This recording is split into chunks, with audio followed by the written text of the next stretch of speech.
Assalamualaikum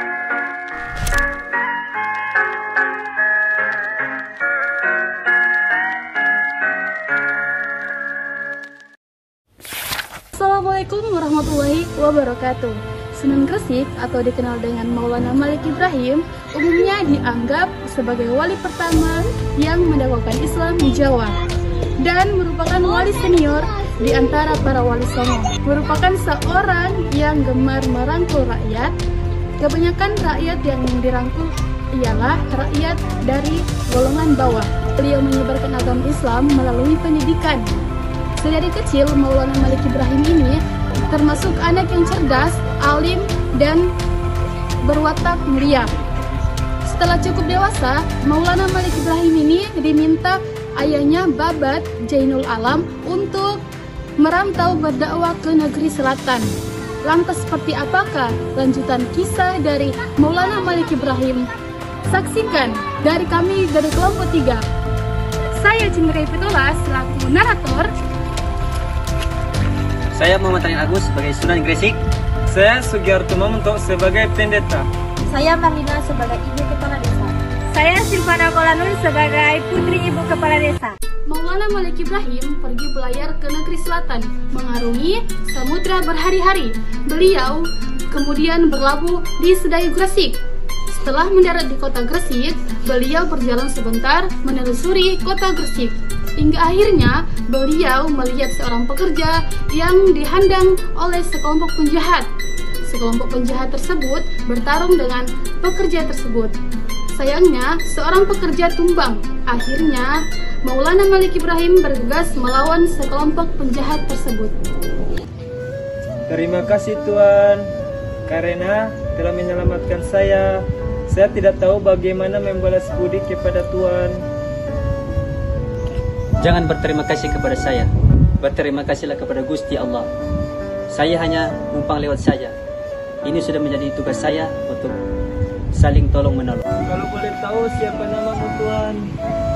Nama saya Maulana Malik Ibrahim. Terima kasih. Assalamualaikum. Maulana Malik Ibrahim pun pergi melanjutkan perjalanannya. Beliau berjalan di tengah hutan, tetapi saat di tengah hutan, beliau merasakan ada seseorang yang mengikutinya dari belakang.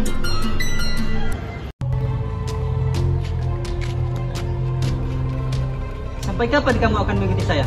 Keluarlah! Untuk apa kamu mengikuti saya? Kanjeng Guru, saya tuh khawatir dengan Kanjeng Guru. Jika Kanjeng Guru berjalan sendirian, bagaimana jika ketemu orang jahat?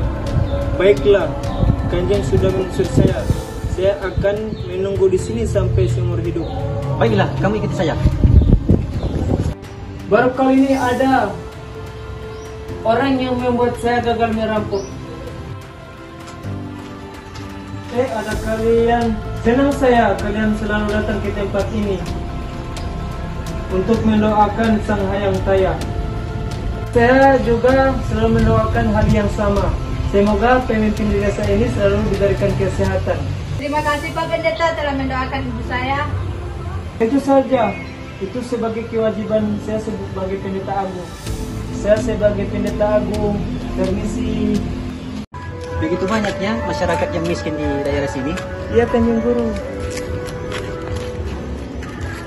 Loh, Kanjeng Guru, kok uangnya diberikan semua? Tidak usah takut miskin, karena Allah Subhanahu wa Ta'ala berfirman, tahukah kamu orang yang mendustakan agama ialah orang yang tidak mau menginfakkan sedekah kepada fakir miskin dan anak yatim. Setelah Maulana Malik Ibrahim kembali ke dalam gubuknya, mereka dikagetkan dengan seorang Raden Hatar yang tergeletak di lantai dalam keadaan pingsan. Tidak lama kemudian muncul serokan dari para warga yang berjalan mendatangi gubuk Maulana Malik Ibrahim.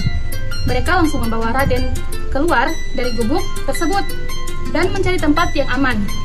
Untungnya ketika bertemu dengan Dayati dan Dewi, langsunglah Dayati mengizinkan mereka bersembunyi sementara. Lukanya cukup parah. Hal yang dilakukan saat ini adalah ikhtiar. Obat adalah syarat. Semua akan diserahkan kepada Gusti Allah. Siapakah itu Allah? Apakah dewa yang Tuhan sembah? Allah itu bukan dewa. Allah itulah Sang Pencipta. Allah adalah Ahad. Allah adalah Esa. Allah adalah zat yang diperlukannya. Di waktu bersamaan, ibu kepala desa muncul dan terkejut melihat pendeta agung dengan Dayarti. Ia langsung bergegas bersembunyi ke kamarnya. Kemudian pendeta agung berdiri dan mengatakan bahwa putrinya lah yang merupakan seorang pengkhianat. Ia mengatakan bahwa sang putri telah menyembunyikan Raden Hatar dan kedua orang asing itu, sehingga Dayarti dijadikan sebagai persembahan pada Sang Yang Kaya untuk membersihkan dosa-dosa Dayarti, sekaligus untuk menurunkan hujan.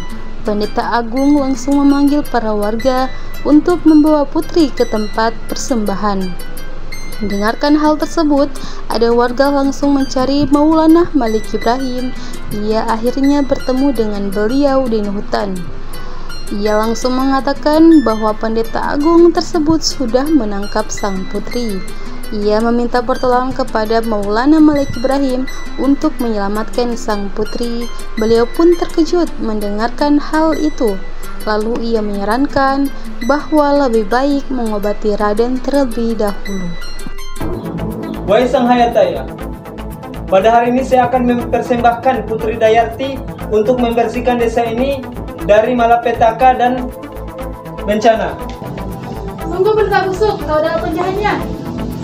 Kau sudah berbuat kurang ajar pada Doro. Doro sudah melawan. Aku saksinya. Kalau kamu mau turunkan hujan, jangan kepada perempuan, serahkan kepada Gusti Allah. Coba turunkan hujannya. Baik. Ya Allah, ya Tuhanku, turunkanlah hujan agar mereka tahu arti kebesaran-Mu. Maulana Malik Ibrahim pun berdoa kepada Allah Subhanahu wa Ta'ala untuk diturunkannya hujan. Sembari berdoa, pendeta tersebut terus tertawa seolah ia tak percaya bahwa hujan akan turun. Tiba-tiba, para warga mulai merasakan tetesan air hujan sedikit demi sedikit, hingga akhirnya turunlah hujan. Semua orang terkejut akan adanya hujan.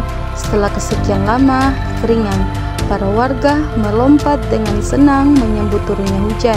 Sedangkan pendeta merasakan kekesalan. Setelah itu, ibu kepala desa langsung melepaskan ikatan tali pada putri dan mengusir pendeta tersebut keluar dari desanya.